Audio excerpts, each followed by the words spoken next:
Talk, Friday Talk.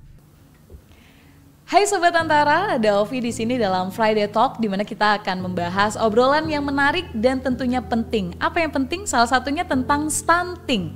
Jadi jika melihat kabar beberapa waktu yang lalu, angka stunting di Indonesia selama 3 tahun terakhir sudah mengalami penurunan. Sebagai contoh, di tahun 2018 angka mencapai 30,8%. Namun prevalensi 3 tahun kemudian di tahun 2021 kini telah di angka 24,4%. Apakah ini hasil yang baik? Tentu saja. Namun jika kita mengacu pada standar WHO yang mengharuskan angka atau prevalensi stunting itu di bawah 20%. Nah, ini menjadi tantangan tersendiri tentunya untuk Indonesia, mengingat Indonesia di tahun 2024 memiliki target menurunkan angka stunting hingga 14%. Sanggupkah selama 2 tahun ke depan kita menurunkan angka tersebut? Yuk kita membahasnya bersama yang ahlinya. Tentu saja telah hadir di studio kali ini adalah Ketua Umum Ikatan Dokter Anak Indonesia, ada Dr. Pimpim Basarah Yanwarso SPAK. Hai Dok. Halo Mbak Ovi, apa kabar? Baik, ditanya kabar langsung sama dokter, kirain mau didiagnosa nih. Jangan ya Dok ya, karena kita mau membahas tentang stunting yang memang ini sangat urgent bisa dibilang di Indonesia saat ini. Nah, kalau kita flashback tadi ke data, 2 tahun nih Dok dikasih target oleh pemerintah. Kira-kira mungkinkan nggak Dok menurunkan 10%?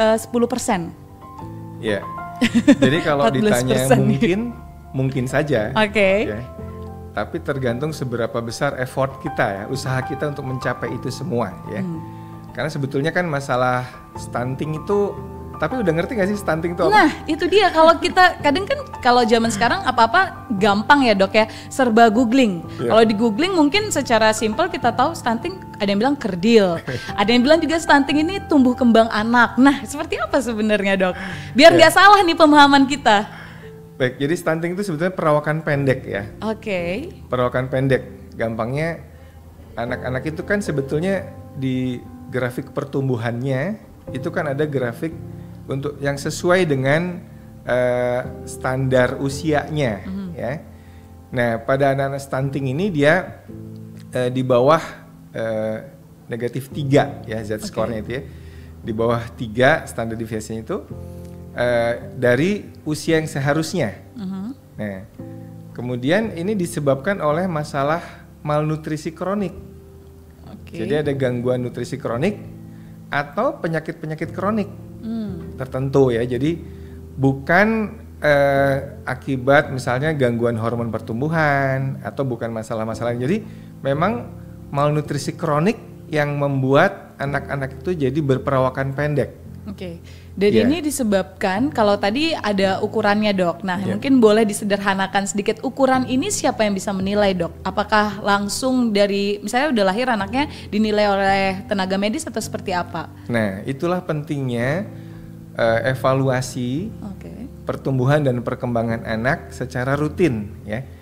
Kita kan ada posyandu nih, atau kalau di kota mungkin pada saat anaknya kontrol imunisasi itu harus selalu diperiksa berat badannya, panjang badannya, lingkar kepalanya. Nah itu nanti ada grafik yang ada di Indonesia juga Kemkes itu mengeluarkan buku KIA ya, baik untuk ibu maupun anaknya. Di situ ada berat badannya, tinggi badannya, lingkar kepalanya. Tinggal dicocokkan saja. Ini anak saya masih on the right track nggak ya? Untuk masih di jalur yang benar apa enggak gitu. Nah kalau sudah mulai ada penyimpangan, baik dia datar aja itu sudah nggak benar, karena kan anak harusnya naik ya. Datar apalagi menurun. Nah ini mesti ada intervensi. Lalu siapa yang mengukur? Ini memang sebaiknya petugas yang terlatih. Ya, yang terlatih, dia ada cara mengukurnya.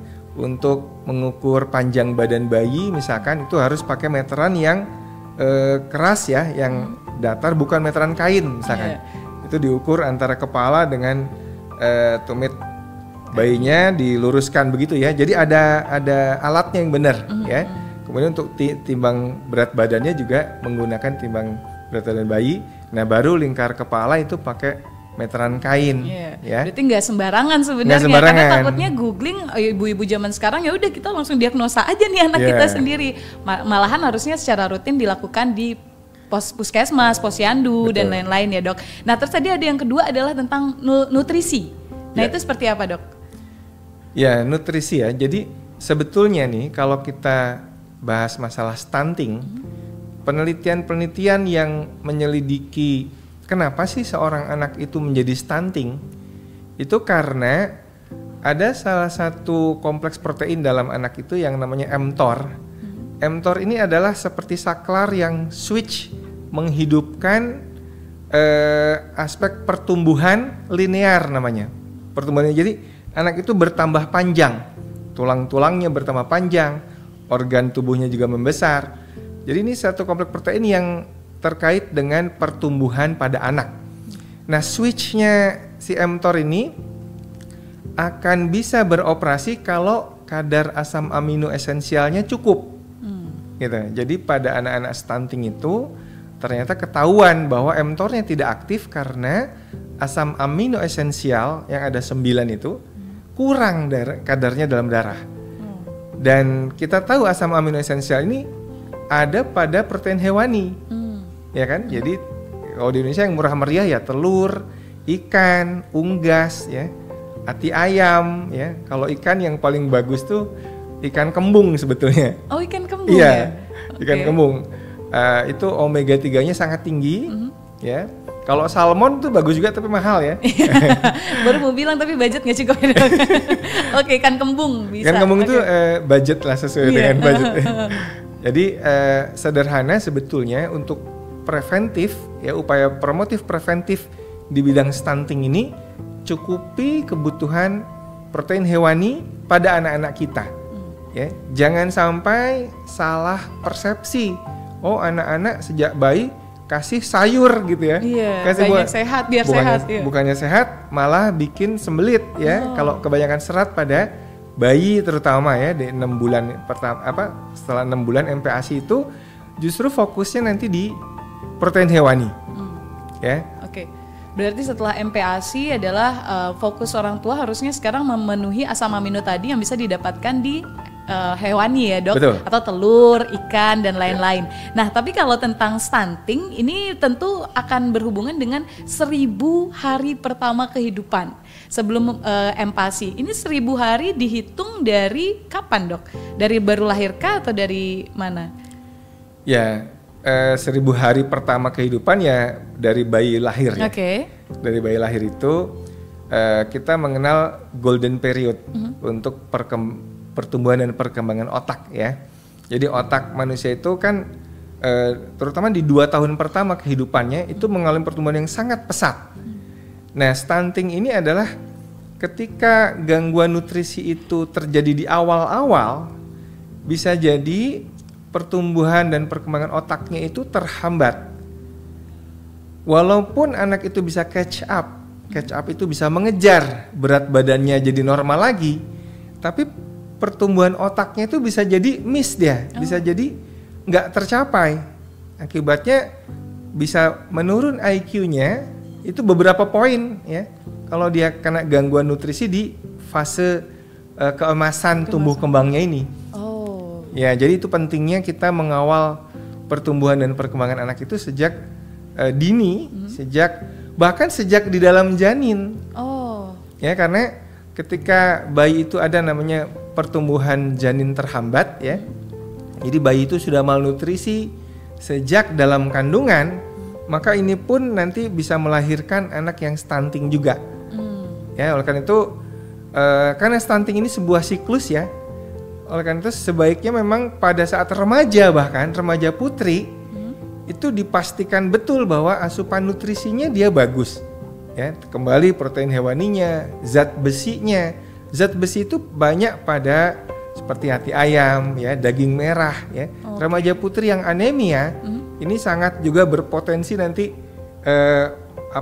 punya bayi yang stunting juga.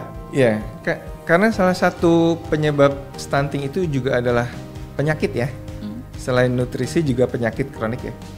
Maka melengkapi imunisasi ya pada anak itu juga bisa berperan penting. Karena anak yang bolak-balik sakit itu akan terganggu nutrisinya, ujung-ujungnya stunting juga.